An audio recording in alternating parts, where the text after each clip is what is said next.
intimacy or sexuality, for me it's two different things, but that stirs up a lot. It's a very huge, all-encompassing subject. It's all coming out now. It's all coming out in the open, which is beautiful, because there's nothing to be ashamed of in itself. No. Yep. So, do you know what you want to talk about today? Well, I listened to your podcast, or one of the former podcasts, and you were doing this kind of call out, like, okay, if there are women who want to talk about intimacy, and I didn't really hear sexuality. It's not, sexuality is, for me, is kind of separate. It's a beautiful subject in itself as well, but for me, it's really about intimacy, and I think that's a beautiful subject to talk about, especially when you don't directly relate it to sexuality. For me, intimacy is all about the soul, and that is the core of my work.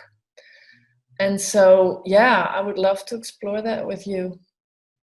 And also because that was the first encounter we had, more or less. That was very, that was very soul touching. That was very intimate. So that is, full circle. Actually, I mentioned that one in the first talk. Okay. Our first encounter, and I explained the how and why, the safety bubble. So yeah, that's something I will probably never forget. Beautiful. Yeah. That's the amazing thing of intimacy. It's yeah. Yeah, and actually I recorded on yesterday or the day before, I don't remember, also a video on intimacy on the work floor. Okay. What it leads to. And I gave a lot of examples from my own work experience, how intimacy led to better results, better communication, the company doing better, people growing and making promotion and stuff like that. Yeah. Because it's all about going from here. Inside, yeah. But it's interesting the way you approach this as well. So, would you like to introduce yourself? Yeah, sure. So I'm Nynke. I'm from Amsterdam. I've been living there for about 30 years now, a little bit more, I guess. I was always, what I remember, because I really don't recall a lot of my childhood or even in the near past. But what I do remember is that I always was kind of a little bit out, overseeing my life, overseeing things as little as I was. And I also recall that I was always kind of looking at the world as, oh, this could be improved, or this could be, we could do that better, or that was kind of natural to me. But then, being in the school system and also in my family, actually the family I grew up in, everything was kind of weird. And the way I handled that was that I really grew very clever in adapting myself. So I was very high sensitive, or still am, but I picked up on everything people wanted me to be. And so I just did that. And I did a really good job in doing that, actually. So I really became this, kind of adaptive modeling creature, being the one that everyone wanted her to be. Kind of. I didn't really notice that. I didn't really know that I was doing that, but it felt, it felt smart to me at that time, because it felt like, okay, that's how we do it here. That's how we, that's kind of the norm or the rules. So let me learn those rules. And so I did that, and that was actually for me kind of a path leading away from myself, or from my core strengths or gifts, because I simply taught myself to not use them and be as the others. And so it was when I was like 23 years old, I guess, that I really started noticing that there was this huge incompatibility almost. At that age I started to have to look for a full-time job. I finished my study and I had to do, my adult life really. And at that moment, immediately, I started to panic. I didn't know what to do. I was totally, I felt so not valid of being able to have the responsibility in like the society I was in. And so that was 93. That was the year that I became this, searcher of truth and of myself and myself as truth. And so that was really the opening of myself to questions like, who am I? What's this all about? It was pretty scary, of course, as most people experience that phase of, detaching from all the things you have locked yourself into, which is also a safety net. Detaching from that, and then go and find your own, your own truth and your own way of being in life. And it was in 98 or so, 99, that I discovered spirituality. And that opened a lot for me, because when in 93, when I immediately was diagnosed like burnout, or, wasn't able to work, I started to look for help. And I got involved with psychologists, psychiatrists, and for me it was not the answer. It felt kind of, what are you doing? But then when I connected to spiritual people like readers and astrologists, and everything started to open up, because there was this whole other reality which they brought into the game, into the story.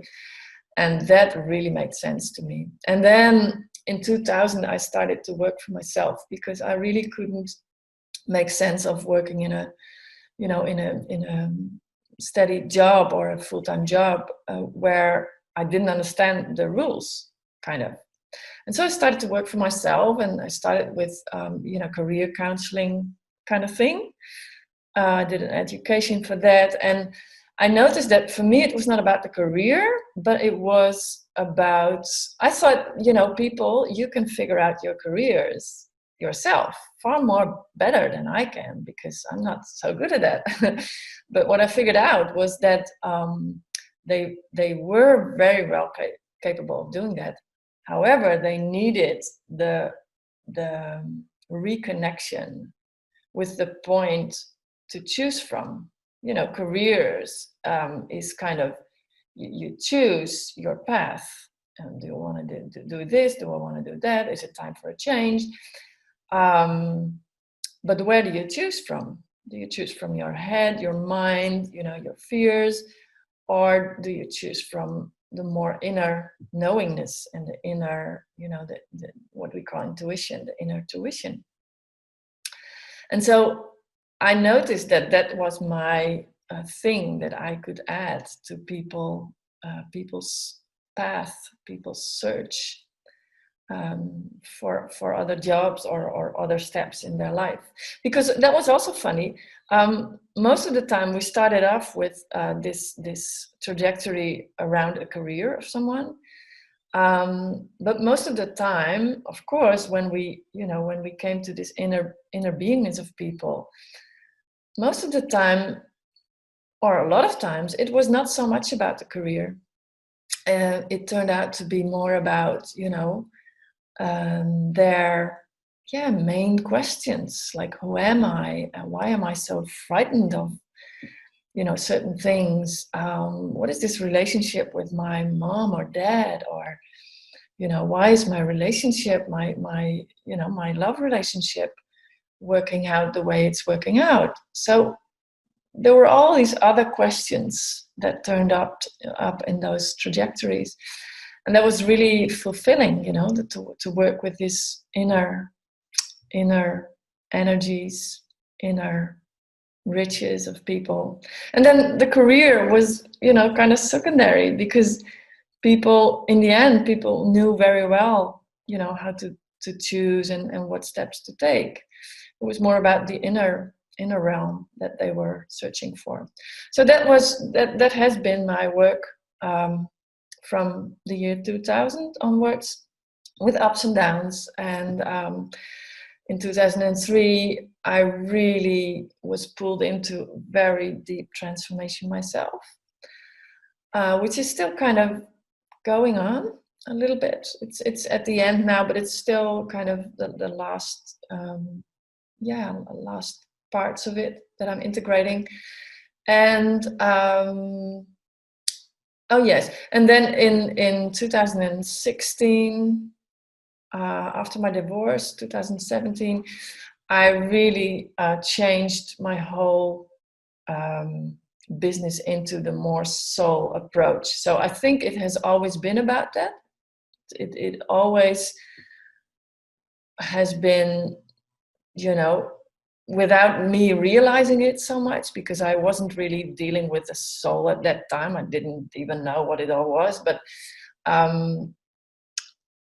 in 2016, 17, I really felt like, okay, I have to make this stand. Soul touching was already in my kind of sub-name of my company, but I thought, no, this is the main thing. This is what I'm doing. And the former name and the former way of approaching it felt kind of old. So I had to throw it out of the window, because it wasn't accurate anymore. And so that's when Soul Touching was born, my current company name. And and with that, I shifted into taking the soul really seriously, I must say. And it was funny, because now I started to work with a Mayan calendar as well, which is so rich as well. It's so beautiful. And 2016 actually was the year where I entered, for the second time, I entered into my spiritual phase again. So it makes total sense, that at that moment, I just closed my email because it makes noise.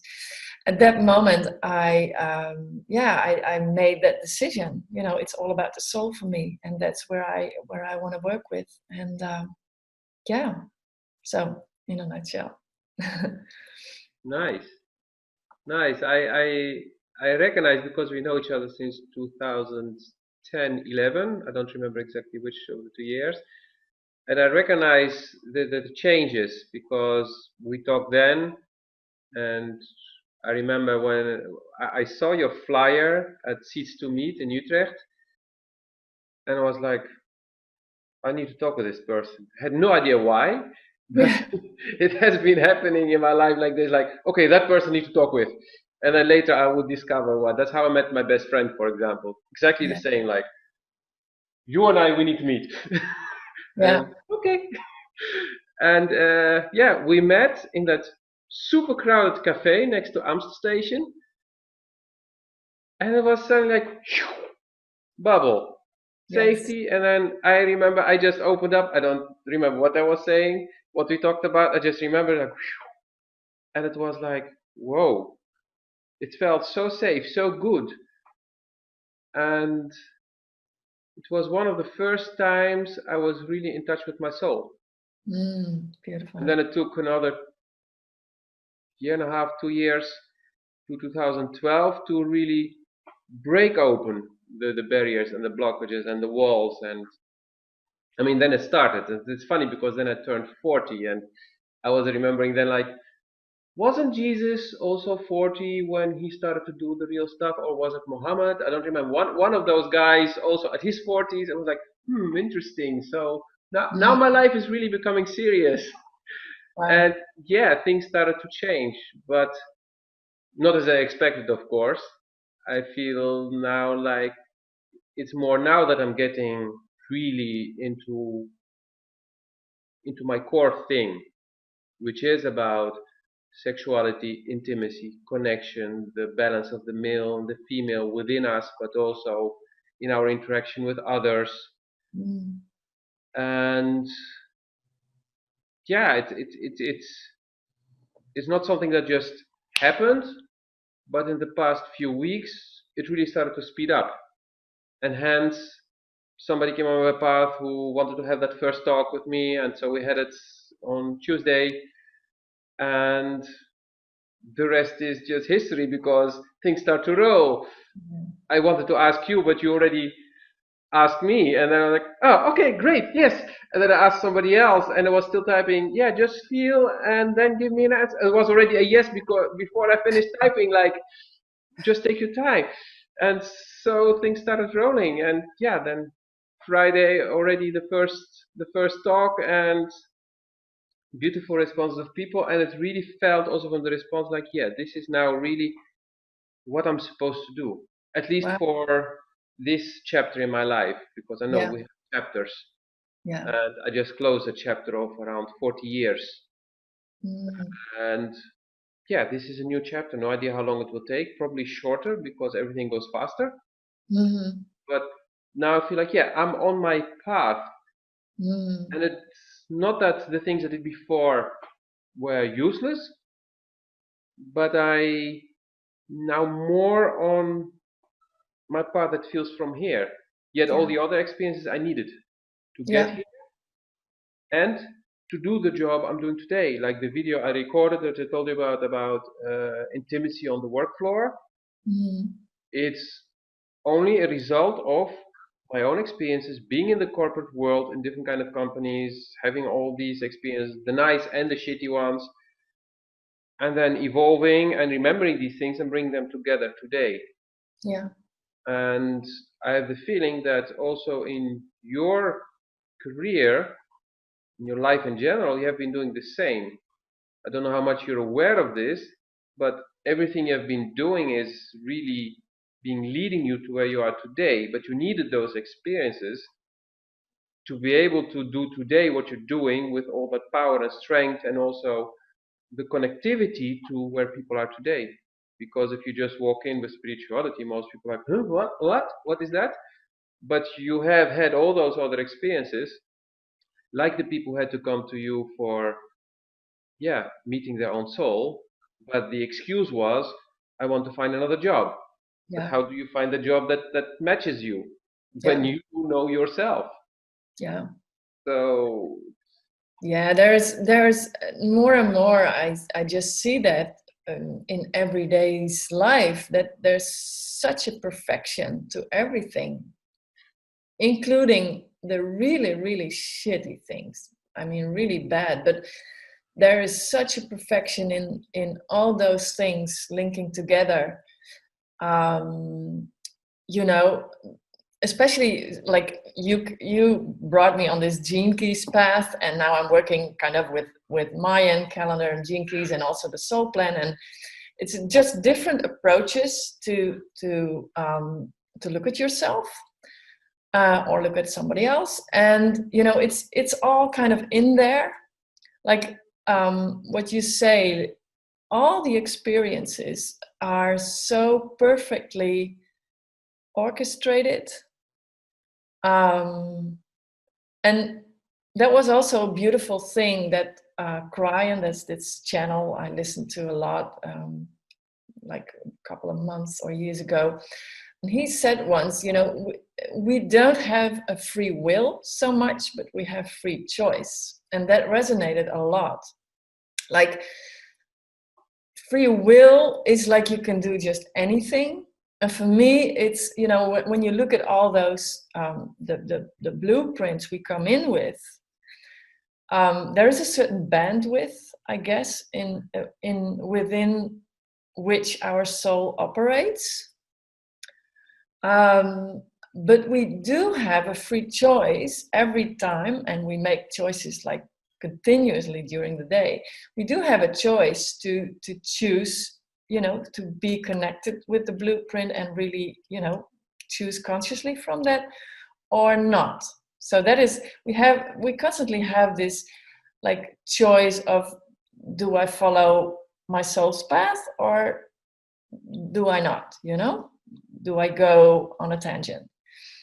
So I found it beautiful, like, because I never really understood free will. I thought was, it doesn't feel like that to me, but free choice makes total sense. You have this far broader wisdom, which we all brought with us, the soul that we are. And there is this blueprint, like the soul wants to, came with a kind of plan, a kind of blueprint. And then every step along the way, we either, choose to align with that or we don't. And both choices are perfect. There's no imperfection in either one of them.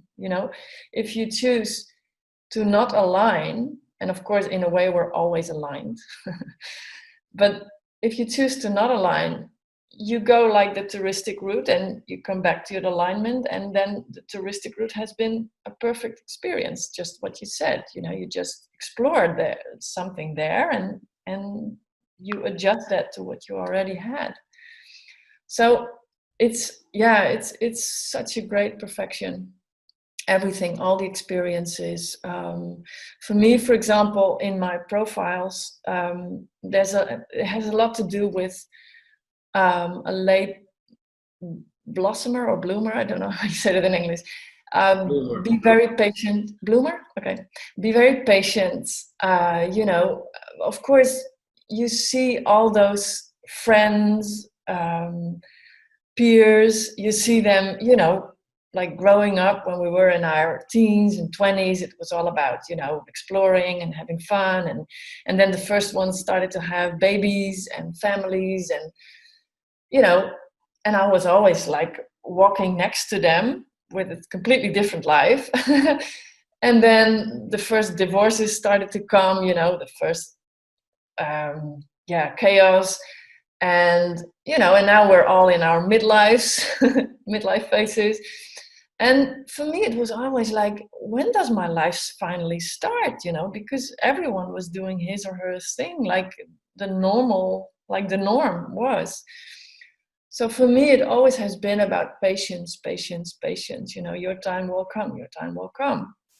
And I didn't understand that at first. And still, I find it hard sometimes to really embrace, because it takes perseverance. Yeah, courage, perseverance, to just follow that thread without really linking to so many friends or acquaintances of mine who all, have their lives sort of in that order, that order that is in society. So, yeah. Funny you mentioned that, because I have been looking the past few years to my old friends, my current friends, and there's a big difference. Especially, let's say from 2012 when I had my breakthrough, I started meeting new kind of people.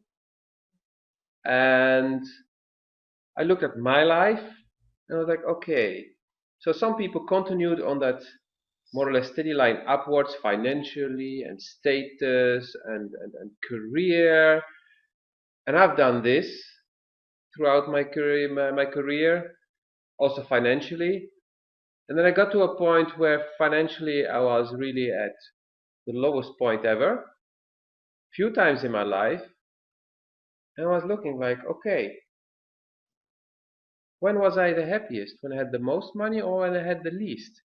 And it's not that having the least money makes you happy, but it's when you have the least that you get back to the core. You have no other choice. Where when you have a lot of money, you can still buy some kind of experience that you hope will make you happy. And I've seen these people, and I'm looking at them, and they're struggling like hell, and they're not resolving certain issues, so they keep over and over having nasty experiences in certain areas because they don't want to go there, but then it's just catching up with them. And then I'm looking back and like, okay, because of course I was feeling shitty when I was without a job or having a low income, and always comparing with others who had more, or at least it seemed like they had more. But in the end, the red line through my life was, the red thread through my life was wonderful people close to me. Maybe just one or two, but that was what always kept me going, and that was actually the only important thing in my life. The connection from here. Even when I didn't know there was a connection from here, it was. And when I look at today, I'm earning much less than I ever earned before, but my life is so much calmer, peaceful, I'm healthier. I lost all those kilos that I just gained due to stress and unhealthy lifestyle. I have wonderful people around me, physically and also on a distance. Thanks to the internet, we can meet wonderful people everywhere. Like you and I, we stay in touch, although there is 2,222 kilometers. I checked it once online. It's a number you cannot forget. 2222. And I realized that these people are what matters in my life. And what I'm learning from them is what I need. And what I started doing recently, consciously, is I'm just working on myself, but I'm doing it out loud so that other people can also benefit from it. Oh, beautifully said. And that's something I really realized very strongly yesterday when I read a feedback from somebody and I was replying and while typing, it was like, oh, I was typing it and then I realized what I was saying. Like, this intimate show is for me. I'm not doing it for others. I'm doing it for me. But because my way is to speak and not to write, and I have a webcam and we have technology, I just record it and I share it for those who are open to it. Yeah. Primarily, it's my way of processing what I went through and doing that with other people, because you can never do these things alone. So you do it with other people who also have the things to process. And then every time it's two people, and these two people both have the balls to do it publicly. To do that process publicly, like you're sharing here publicly, and you're talking English, which is not your native language, and you're probably not talking it every day. For me now, it's my main language now. But yeah, you have the courage to just do this, and it's like, okay, let's record this and throw it out there, and those who need to pick it up will pick it up. Yeah. That's so wonderful. This just came up when you were talking about what you were just sharing. And the beautiful thing is that, talking about the Gene Keys, I was listening to Gene Key 31 today, and Richard was saying, you don't get to write the storyline, but you can write the script. It's just another way of saying what you were saying. Like, you're going that way, and you can go like this, but in the end, you're going from here to there. No matter what, life will take you there, and you choose how you go, fast or slow, and what experiences you pick up, which tools you want to pick up that you're going to use on the way. Yes, and having said that, I think, but then we're moving a little bit away from intimacy. But what I would like to add to that is that I think that having this major shift now in consciousness, where we are all at as humanity, I think more and more we will be able, but I don't know in what kind of amount of time, but we will be able to also change our blueprints. You know what I mean? It's like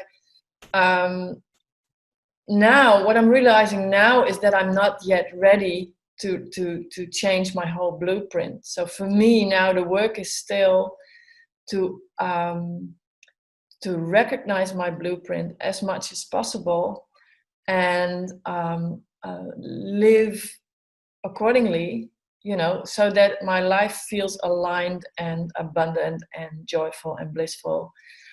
However, I think that more and more in the future, don't know, near or far, also with all those new kids coming, being born now, the kids that have really different consciousnesses than we have, we are really free in, coming with a blueprint, but then altering the blueprint. And so really, creating while we're here, recreate a new blueprint, for example. I think that it will be possible within a certain amount of time. Could you explain for those who don't know what the blueprint is? What you understand by that? Yeah, and it's all, like, for the listeners, it's all just all what we're saying, at least, let's speak for myself, it's not the truth, I try always to emphasize that. For me, it's like what you said so beautifully, it's like sharing of knowledge, of experience, of wisdom. And for me, it's always about, we all have our pieces of wisdom, puzzling them together. So when you listen to what we say and what we share, it's not necessarily your truth. It's just, you either resonate with it or you don't. And if it triggers you, I think there's something to for you to look for, to find out about it. If it's just neutral and you don't resonate with it, just leave it. But for me, a blueprint is like, I really have this image that you kind of descend as a soul's energy, so that's all energetic. You descend kind of until this physical realm, this really dense reality. And you choose, like, before you really descend into the body, you have chosen already things to learn, things to experience, to add to your soul's wisdom. Like, the soul is eternal, the soul is never ending, and it has the natural drive, let's say, to expand, to always want to be expanding. And so that is what the soul always wants to do, either in a physical body or in another realm, like non-physical. Always expanding, always adding as a fragment of the whole, always adding to the whole by gaining consciousness through experience.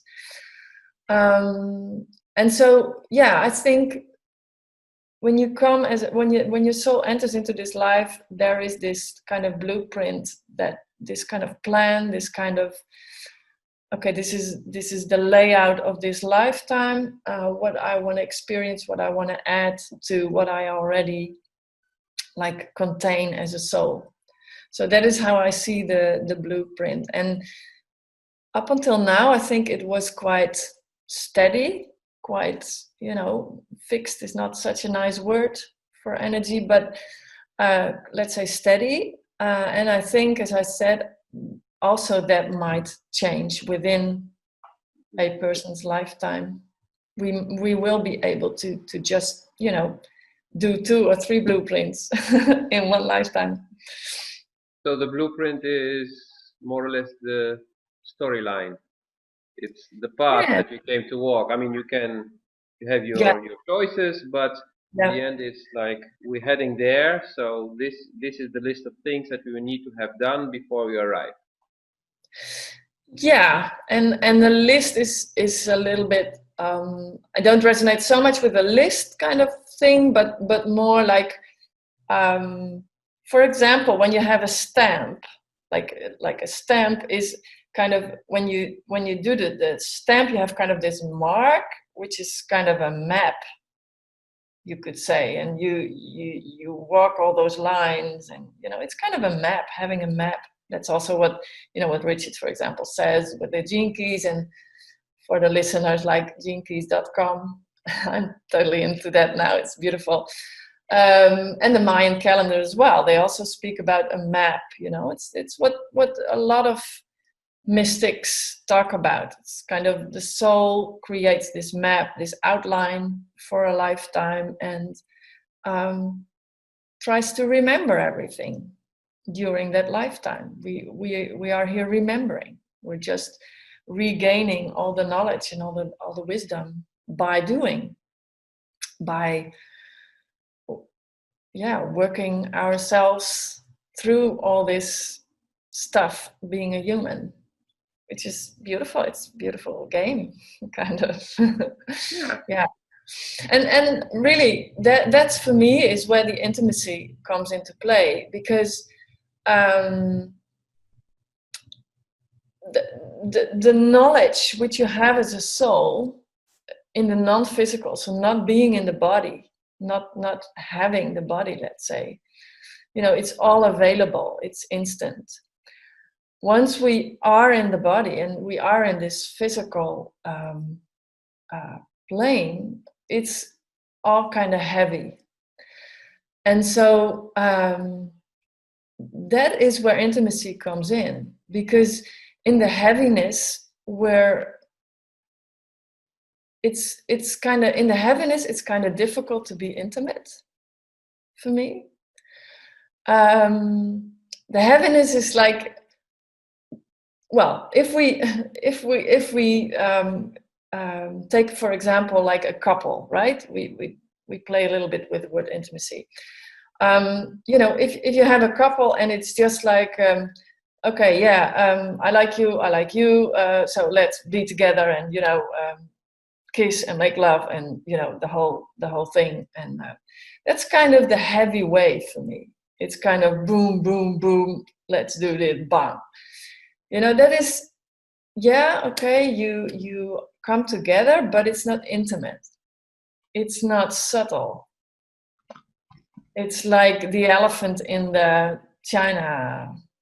Yes, in the Chinese shop. Yes. It's the physical part. Like it can be more the physical part, but also the mental part. It's more like the logic. It's more like, okay, yes, let's do this. Big steps.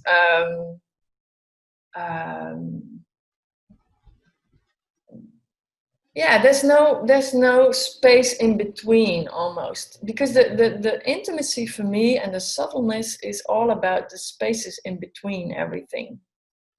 And for the spaces in between to emerge, we need to pause. We need to really, really have the patience to feel into ourselves and to get the finer frequencies of ourselves and the other person, of course.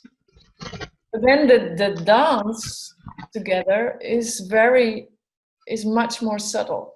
It's much more like, you just dance around each other and you get to know each other a little bit, and it's, it's a bit back and forth, and it's a bit like tasting, and it's much more, soft, and also including all the details, all the really fine details. So that to me, sorry? About discovery. It's about discovery, yeah. And that for me is the start to intimacy. So that you discover the whole wide range of someone in a certain moment, instead of just the surface, like bam, bam, okay, yes, And that is not only for a couple, for a love relationship. It's also like what you mentioned. It's also in business. Like when you're in business and you only deal with, okay, this is the contract. You should do this and I should do that. And if we don't do it, we just fight, or we unbound the contract or whatever, or we take lawyers to sort it out. That's not really intimate, but within work relationships, if we take time to really like dance with each other and ask each other questions and feel what is not said, feel what is in those spaces in between the words, for example, or the gestures or the eye contact. That's where the intimacy starts for me. It's beautiful because a memory came back to me in 2009. I was in this company, we were a recruitment company, and we were helping out this big Indian wind turbine manufacturer to set foot on the ground in Europe.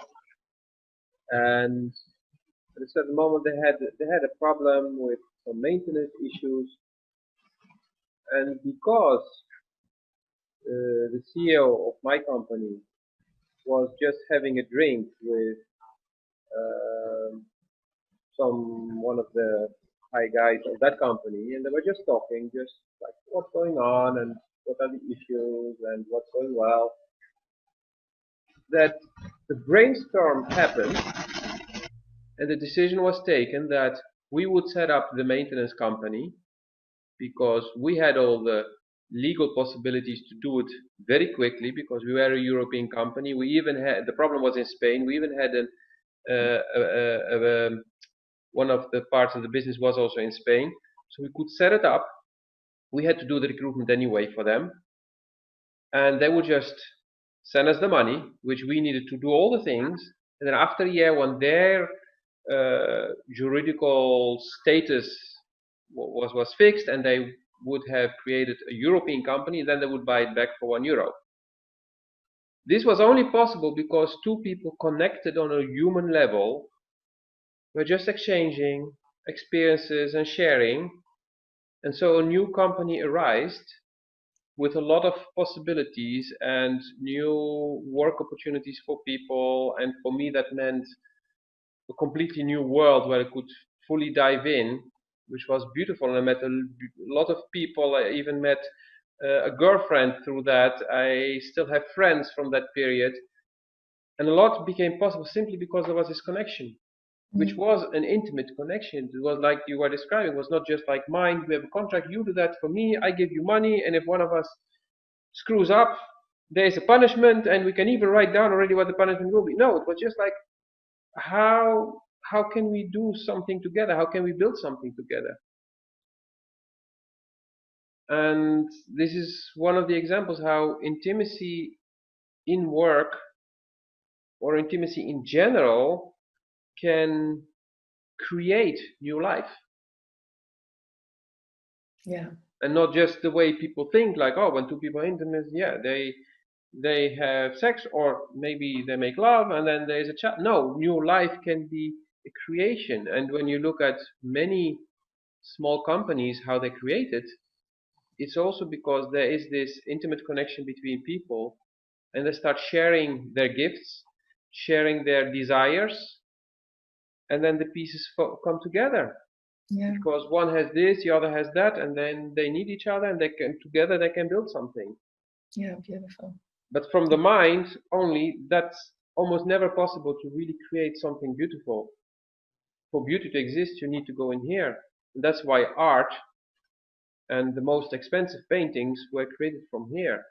Whether it was from love or from pain, doesn't matter. It came from the heart. That's how Picasso, Dali, and all those guys that we know who are now super famous after they died, yeah, they created from here. And when somebody buys art, generally it's because you like it, and then somebody else looks at it like, yeah, ugly. Yeah, but it's about the intimate connection between you and that piece of art. Or the music, it's the same. Real music is created from here, and you can hear the difference between something that's just cooked up in a factory or somebody who wrote from his heart. That's why older music is still popular today, and music from especially from the 90s on, they're one-day flights. They come and they go, because it's just like, how can we make a song that is gonna be a hit very quickly, make $50 million or euros, and then we'll make the next one after. Well, back in the days, people were just writing music and like, oh, let's make a beautiful song. I mean, ABBA is still being listened to today and being remixed and whatever. And I know that the Beatles are also there. Okay, that's not my kind of music, but it's the same thing. Or Elvis. Elvis never thought like, okay, I'm going to write this song which will be very popular and I'll make a lot of money. No, it was not from the mind. It was from here. And then something came out of it. Whether you like it or not, that's personal taste. But taste is also something from the inside. Yeah, and I would like to add to that. For me, there is also a difference between, you know, an artist or whatever, a person doing his or her work really from the intuition space, like from a higher intelligence, you could call it, or another place instead of the racial mind. You can create beautiful things from there. Beautiful, just what you said. It's like, you know, that touches, most of the time that touches millions of people, because there's soul in it. However, for me there's also this next step almost, which is including the heart in the whole story, because it's very, very well possible that you have like very intuitive abilities, you know, gifts of creating something, but on a like social level, like an interhuman level, the heart is closed. And then still your art can talk for you, so that can create like an intimacy in itself. However, for me,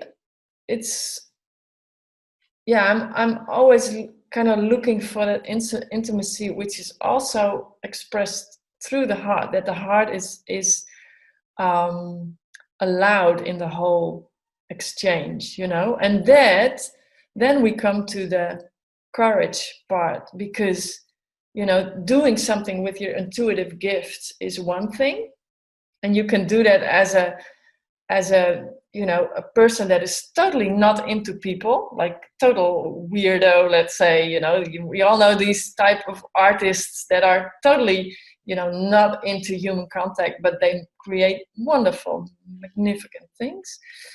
But once you also include the heart in the story, that means that that you start communicating from the heart, and that the heart really is asked to open.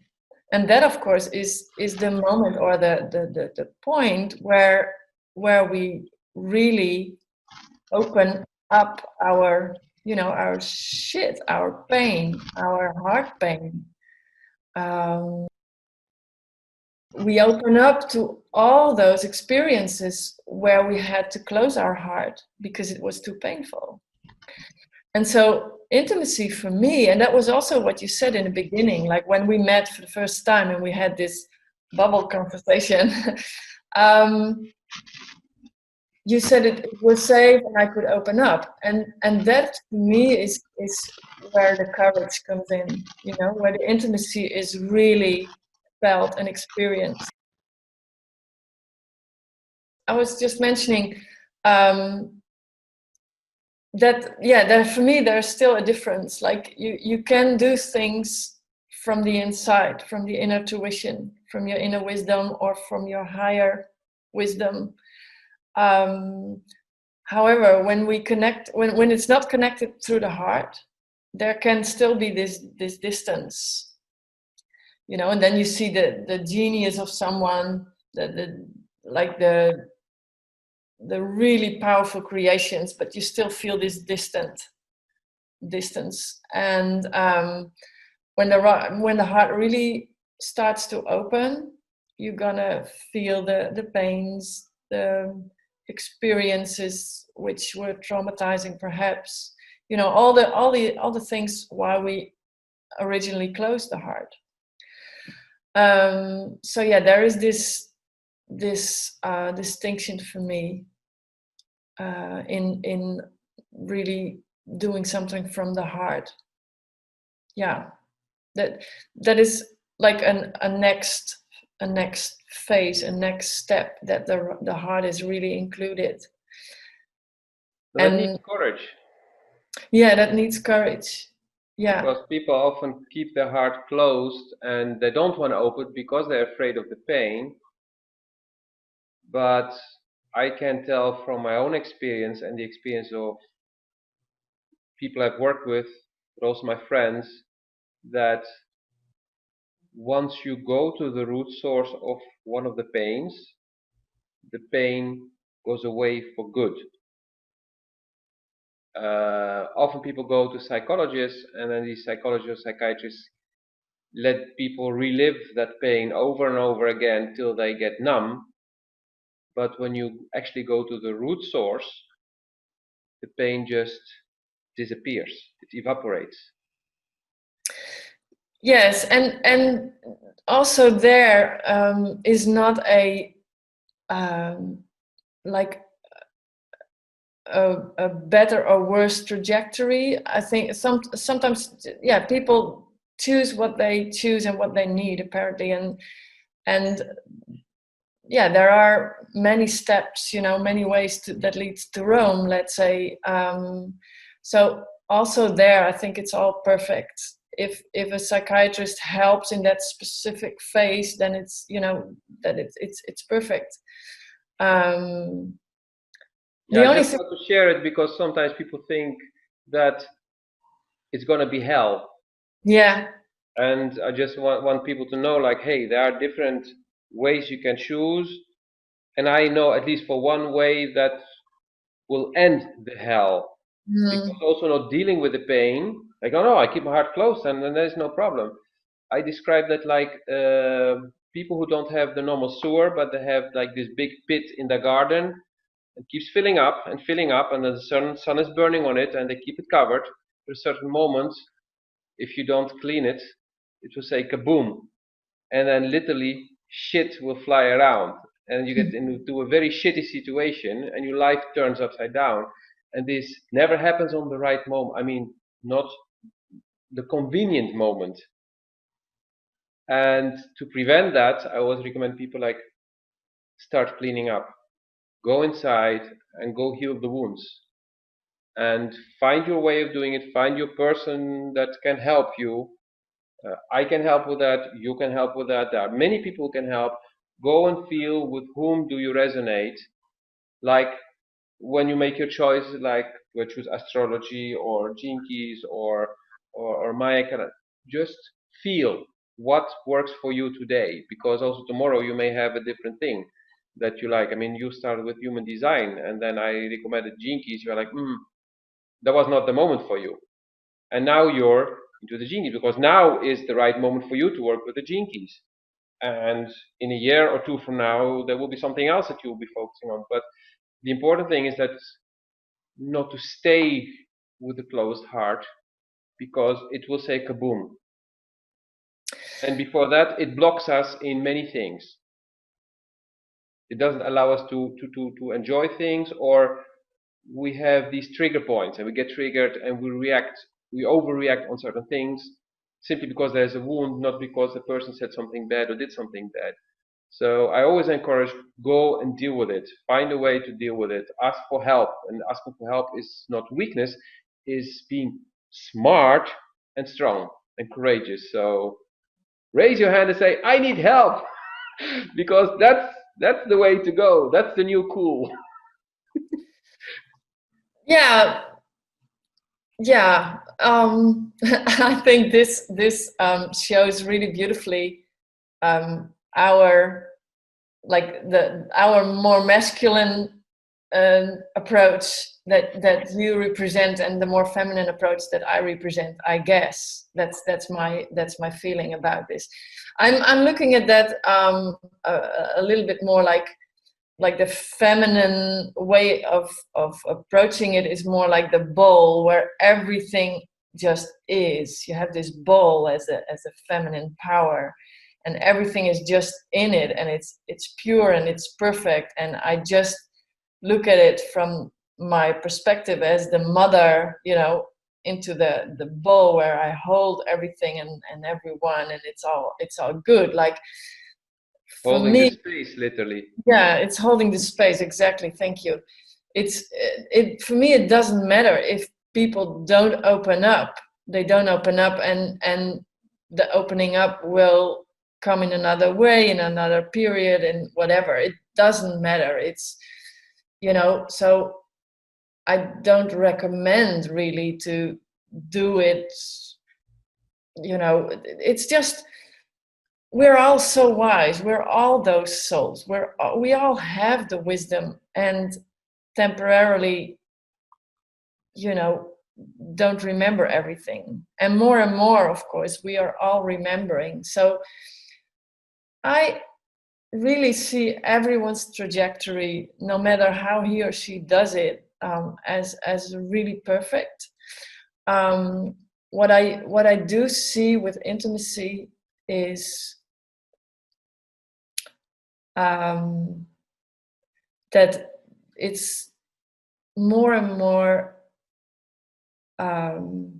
being introduced in our lives, that this heart opening will be included in the business world, will be included in families and upbringings, will be included in friendships, in relationships. And that, for me, is the most beautiful part of this shift. Is not so much with, however, that's also cool, all the psychic abilities that enter the world, and more people are very psychic, and they can bend Telepathic. spoons, and yeah, like, there's all crazy stuff is happening, and new technologies and whatever. That's also cool, but the most beautiful part, I find, is all this work within and from the heart. And that's where the real intimacy starts, and is coming into play. And yeah, then the whole conversation, or the whole relationship, the whole being together, just changes and vibrates on a whole different level. That is, for me, that is what soul touching is where the soul is really touched, and that the personality allows the soul to be in the front seat, and say, okay, you take over, because I'm not that clever, and I'm not that heart-centered. So please, soul, take over, and I'd be happy to work with you. Beautiful. I can totally feel it. Yeah, it resonates on all levels. Thank you. Thank you very much, because I knew we would be talking about soul. I had no idea how this conversation would go. But this is perfect. This is exactly what was needed today, and also the funny thing, how it was very clear, the feminine and the masculine energy a few minutes back. That's also why I decided I will start first talking with women, so we have both the masculine and the feminine, and they can balance each other, and you can see the polarities, you can see the different approaches, because we all have both in us, and one can be more dominant than the other, or they alternate. But having such a moment like we just had is nice, to just point out the polarities, and for everyone to realize that, yeah, I have moments in my life where I'm really like going, other moments where I'm just like, I feel just like just being and allowing things to be. And when I work with people, I shift between both. I realize when you were describing, I'm like, yeah, holding the space. That's why I said the word holding the space, because I know this, because this is one of the things I do. And people have praised me for that, before I realized I was doing it. And that's how I realized, because people were giving me the feedback, just like I gave you the feedback about the bubble. And yeah, that's the fun of this kind of talks, to have the different perspectives and to play with that. Yeah, and I think it's total magic, this phase where we're in, that more and more we're noticing that this openness is allowed to be here, you know, that we really experience that,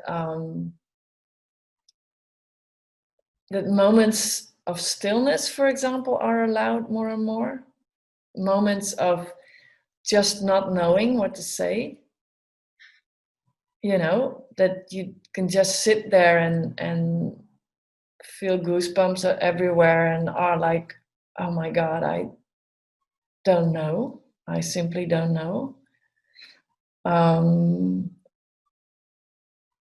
Yeah, just being with your energy being, instead of the personality and the ego that is so much into fixing and surviving.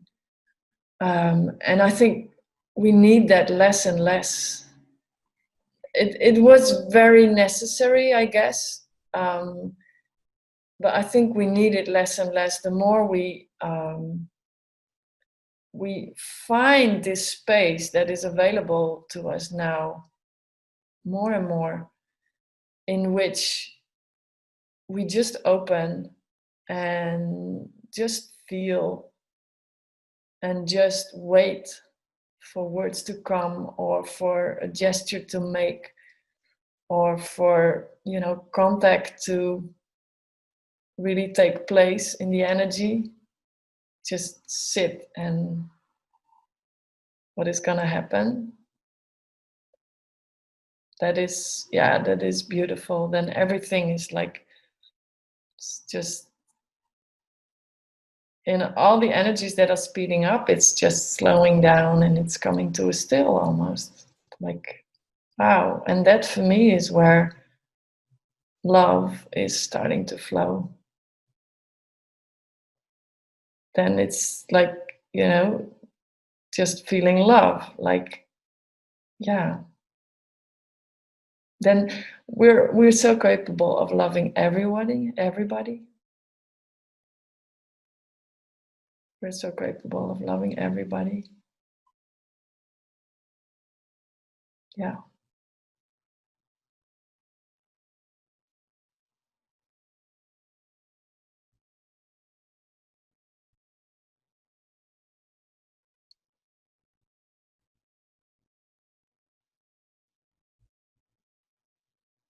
When you said about the not knowing, I would like to add something that I discovered a few years back.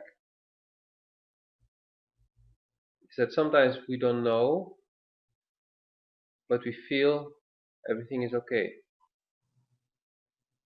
And the not knowing is here. But here we have a different kind of knowing. And even science has proven that we have a whole different nervous system that's connected to the heart. And that's not brain-centered, but it's heart-centered. And the first time I really experienced that was when I just made the move from the Netherlands to Romania, which was very spontaneous, very intuitive. My best friend called me and she asks, "How do you feel? How are you?" And I was like, on the surface, total stress, total panic. But deep down, calm. She was like, "Oh, okay, then everything is fine." I was like, "Yeah, makes sense." But still, there was my mind like, "Yeah, but this and that, and how about that, and how about that?" But deep down, like, "No, stay calm." And yeah, in the end, it was the deep down that became the reality.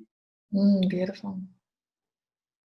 And it became more and more the reality through meditation in different ways, It's not only sitting like you see the Buddhists sitting for 10 hours. No, it can be a short one. It can be laying in a warm bath, which I like to do in winter. It can be walking in the park or sitting in the park or listening to calm music. But it's the parts where this slows down and then this can open. And that helps a lot to find that inner peace and to know when you are on the right path for you or not, when which choices to make, which are really the best for you.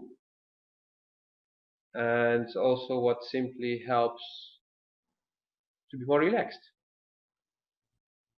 Also, when meeting friends or when having this difficult conversation you need to have, let's say you made a huge mistake at work and you need to sit with your boss, go in that peace. Because when you're in that peace, around you, people react to that. And I experienced when I made a huge mistake once, and I just focus on the peace, also send that energy already to the office, on my way to the office, and send that energy there. And the meeting we had, there was not one negative word. There was not even like, Lotfi, you made a huge mistake, you fucked up. I was like, no, okay, what is the situation now? How will we resolve it? And then after that, how can we prevent this from happening again? And everyone was happy at the end. And I was looking like, seriously, this just happened? But it was from that peace. Yeah. So I encourage everyone to find your way, to find your peace, to do your meditation in whatever form or shape and duration that works for you, because it really helps. And I used to hate meditating because, yeah, it was boring. But I found my way of meditating, and I started first by a 3-minute meditation because that I could do. And then the 3 became 10 minutes, and now I can do sometimes an hour or 2 hours. Not always, but sometimes that's what I need. And if you fall asleep during meditation, it's fine too, because that means you really calm down, and in your sleep you're still processing. So for all those watching who are like, how do you do that? Just find your way. Yeah, and it's beautiful. What you said was something like making the inner world your reality. And that is also what I've always been a very bad meditator. That's so true. It's finding your way with it, because when you focus on making your inner world your reality, like the soul world, the soul part of you, that in itself is a way of meditating or contemplating, how Richard puts it. He says it's a very different thing, and I agree with him. But you know, the thing I wanted to emphasize is it's not everyone's path to go sit for hours and meditate.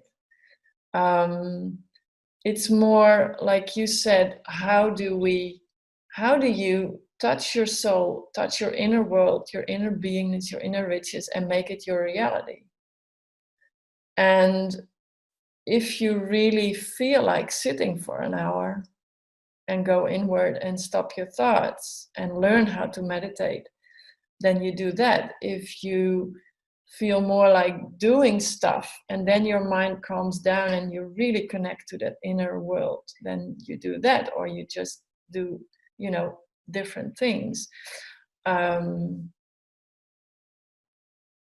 Yeah.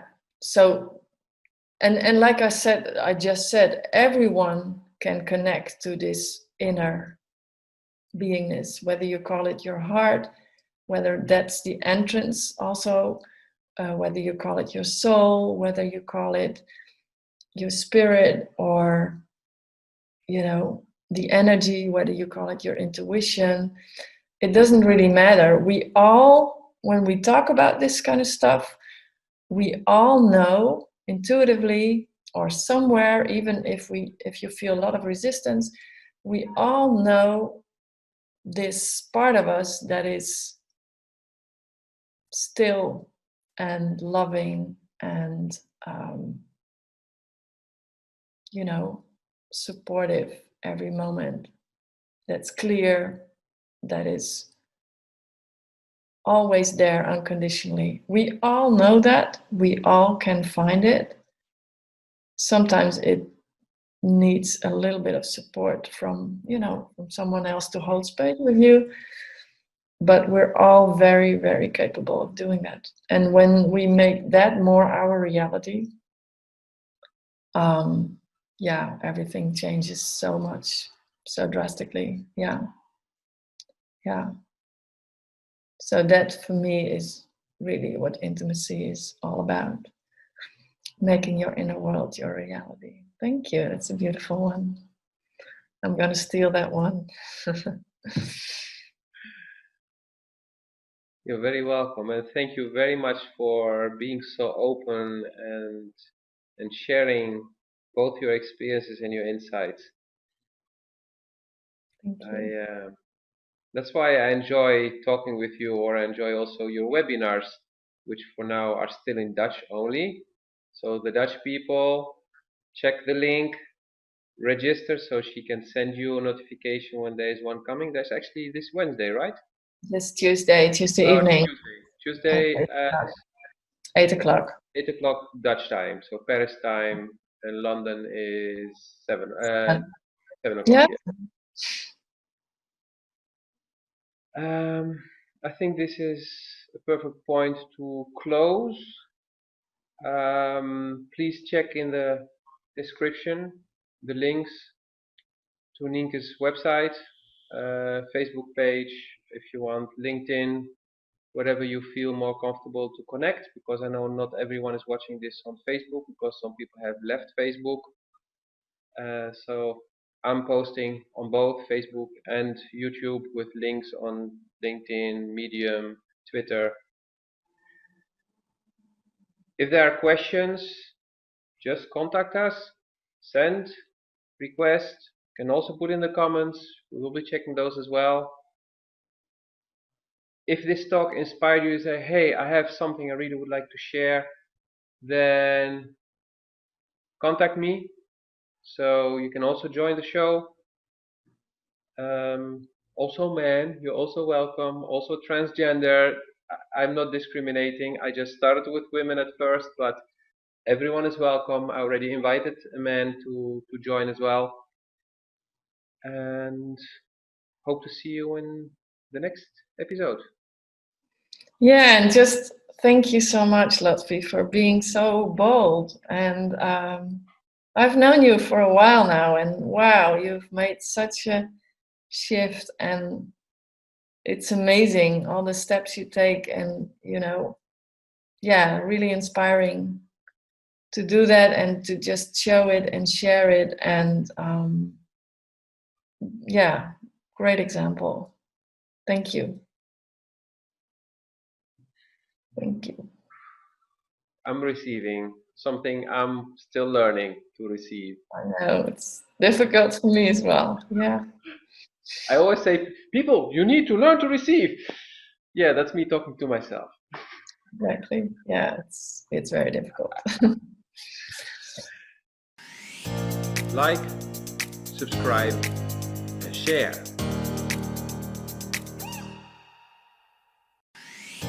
Like, subscribe, and share.